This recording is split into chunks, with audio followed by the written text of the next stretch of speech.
বাংলাদেশে এবারের ইলেকশনে নিশ্চিত জিতে যাবে বিএনপি।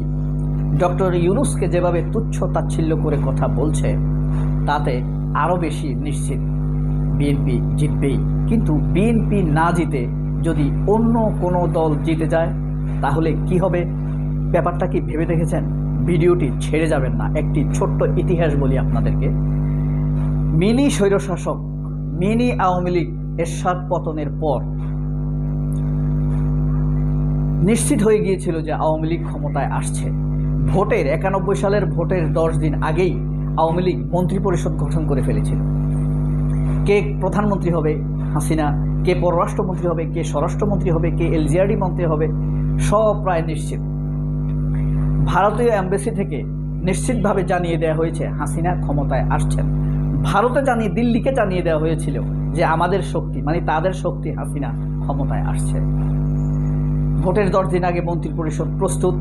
ভোটের দিন সন্ধ্যায় আওয়ামী লীগের নেতারা গরু জবাই করে দিয়ে মিষ্টি পানীয় সব কিছু নিয়ে, পিঠা পাকড়া নিয়ে টেলিভিশনের সামনে বসেছিল। রাত যত গভীর হচ্ছিল তাদের চেহারা ততই শেখ হাসিনার মতো হয়ে যাচ্ছিল, ওয়াকারের মতো ঝুলে যাচ্ছিল। সকালে দেখা গেল বিএনপির চেয়ারপারসন বেগম খালেদা জিয়ার অমোঘ ব্যক্তিত্বে মুগ্ধ হয়ে মানুষ তাকে ভোট দিয়ে 147 আসন দিয়ে বিজয়ী করেছে। আর হাসিনা পেল 79 আসন, অনেকে বলে 89। যাই হোক, হাসিনা হেরে গিয়েছে। আপনারা জেনে অবাক হবেন, হাসিনা ওই নির্বাচনে যেখানেই প্রচারণা চালাতে গিয়েছে প্রধানমন্ত্রীর মর্যাদা পাচ্ছিল, কারণ সে প্রধানমন্ত্রী হওয়া প্রায় নিশ্চিত। আর খালেদা জিয়া খুব সাদামাটাভাবে মানুষকে বলেছেন, আপনাদের যদি ভালো লাগে তাহলে বিএনপিকে ভোট দেবেন। শহীদ জিয়ার আদর্শ যদি ভালো লাগে, অতীত কর্মকাণ্ড যদি ভালো লাগে, বিএনপিকে ভোট দেবেন। দেখেন কি ঘটনা ঘটার কথা ছিল, ঘটে গেল কি। একইভাবে এই ইলেকশনে ধরেন 2026 সালে তো একটি ইলেকশন হবে। সেই ইলেকশনে কি ঘটতে যাচ্ছে আমরা কি জানি? বিএনপি তো এখন নিশ্চিত ক্ষমতায় আসছে। তারেক রহমান না হোক, তারেক রহমানকে প্রধানমন্ত্রী বিএনপি বানাবে না, ভারত বানাতে দিবে না। মির্জা ফখরুল অন্তত প্রধানমন্ত্রী হবে বা আমির খসরু হবে, এমন একটা ভাব, তাই না? আমির খসরু ভদ্রলোক, মির্জা ফখরুলও ভদ্রলোক, কিন্তু যে রাজনৈতিক অসভ্যতা তারা দেখাচ্ছে, রুহুল কবির রিজভী বা বরকতুল্লাহ বুলুর মতো যে অসভ্যতাকে প্রশ্রয় দিচ্ছে মির্জা ফখরুলরা, তাতে সেই 91 সালের ঘটনা ইতিহাস আমাদেরকে স্মরণ করিয়ে দেয়। সেই ইতিহাসের কথা আমাদের মনে নেই, দেখা নেই, কিন্তু চোখের সামনে ভাসে। প্রিয় বন্ধুরা, আপনাদের সামনে মাহমুদুর রহমানের রাজনৈতিক পট পরিবর্তনের কলাম টার্নিং পয়েন্ট কলামটি বিশ্লেষণ করছি। মূলত সেই যে হাসিনা সেই ইলেকশনে হেরে গিয়েছিল, খালেদা জিয়াকে বিশ্রী নোংরা ভাষায় আক্রমণ করছিল, তখন খালেদা জিয়া একটি বক্তৃতায় বলেছিলেন যে হাসিনা যত অশ্লীল ভাষায় কথা বলে আমরা তত শালীন ভাষায় কথা বলবো, তার অশ্লীল ভাষার দুর্গন্ধে সে পচে গুলে শেষ হয়ে যাবে। এত সুন্দর কথা একজন প্রধানমন্ত্রীর মুখে শোনাটা বিস্ময়কর না বাংলাদেশের প্রেক্ষাপটে? কারণ গত 17 বছর হাসিনা যেসব কথা বলেছে, যেসব ভাষা ব্যবহার করেছে, তা অবশ্যই পরিত্যাজ্য। যাই হোক, খালেদা জিয়া তখন এই কথা বলেছিলেন।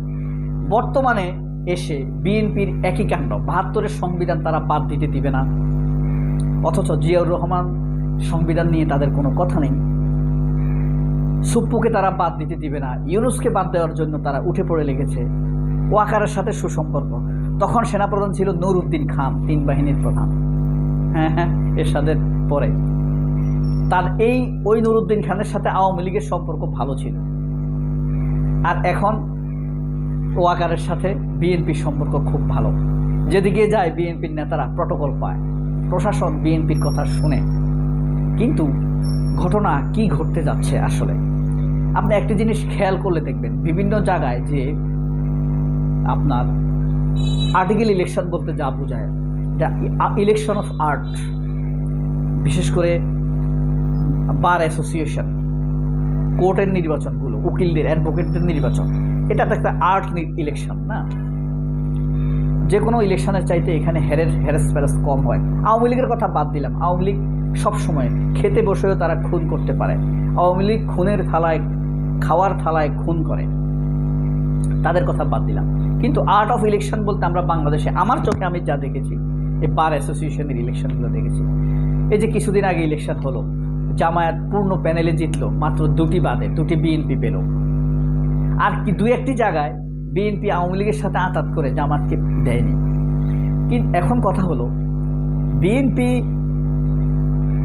ক্ষমতার আশাই করেনি 91-তে, কিন্তু আল্লাহর একটি আয়াত আছে, অত উজ্জুমান তাশাও অত জল্লুমান তাশাও বেয়াদিকাল খায়ের। অর্থ তো জানেন, আল্লাহ বলে আমি যখন যাকে খুশি ক্ষমতা দেই, যখন যার কাছে থেকে ইচ্ছা ক্ষমতা কেড়ে নেই। সেই আয়াতের প্রজেকশন হিসেবে খালেদা জিয়া প্রধানমন্ত্রী হয়ে যায়। কিন্তু 96-তে এসে শেখ হাসিনা হিজাব নিতে শুরু করে, তসবি নিতে শুরু করে। ওইটা আমার মনে আছে। সে মাথায় পট্টি বাঁধছে, আবার বলছে মানুষ তো ভুল করে, আমাদের কি ক্ষমা করা যায় না। হাসিনা কান্নাও করেছে। হাসিনা কিন্তু ফখরুলের মতো প্রায় কান্না করে, মির্জা ফখরুলের কাঁদে, জামাতের ওই যে শফিকুল ইসলাম মাসুদও কিন্তু প্রায় কাঁদে। যাই হোক, তো এরপরে মানুষ, এই দেশের মানুষ বোকা বনে যায়, হাসিনাকে আবার বিশ্বাস করে, আবার হাসিনা 96 সালে ক্ষমতায় আসে। তখন মানুষ টের পেয়েছিল। এই কারণে 8 সালে এসে হাসিনা বুঝছে স্বাভাবিকভাবে আসবে না, ভারতও বুঝছে স্বাভাবিকভাবে হাসিনাকে ক্ষমতায় আনা যাবে না। কিন্তু এই কারণে তারা ইলেকশন ইঞ্জিনিয়ারিং করে মইনিউকে দিয়ে। দেখেন পট পরিবর্তন, কেমন মিল ঘটনা। তখন আওয়ামী লীগ মনে করেছিল নির্বাচনে এসে যাবে তারা ভোটে, আর বিএনপি মনে করছিল আসবে না, 10টি আসন পাবে সবাই বলছে। সেনাপ্রধান ছিল আওয়ামী লীগের আয়শাদের একই কথা, নুরুদ্দিন খান। তাদের সাথে সম্পর্ক ভালো ছিল কার? আওয়ামী লীগের। ক্ষমতায় আসার কথা আওয়ামী লীগ, এসে গেল বিএনপি। এবার সেনাপ্রধান কার? হাসিনার। সম্পর্ক ভালো কার সাথে? বিএনপি। বিএনপি ইয়ার কি করছে জামাতকে, অনিবন্ধিত দল, 10টির বেশি পাবে না, 2% ভোট পাবে, নানানভাবে তুচ্ছ-তাচ্ছিল্য করছে না। এখন কথা হলো, ভোটাররা যদি সেই 91-এর মতো পোলটি নিয়ে ফেলে, জামায়াতকে যদি ভোট দিয়ে ফেলে, তাহলে বিএনপির কি হবে? প্রশ্ন হলো সেখানে। বিএনপি কি সেই এখন যেমন আওয়ামী লীগের মতো হয়েছে, বিরোধী দলে গেলেও কিন্তু কি আওয়ামী লীগের মতো হয়ে যাবে? জামায়াত তো ক্ষমতায় যাবে, কিন্তু জামায়াতের এমন নেতা কে আছে যে দল, দেশ, জাতি, সরকারকে একসাথে নেতৃত্ব দিয়ে এগিয়ে নিয়ে যাবে? আমরা কি এটা কয়েক মিনিট ভাবতে পারি? সবাই অনেক ভালো থাকবেন। আল্লাহ হাফেজ। আসসালামু আলাইকুম।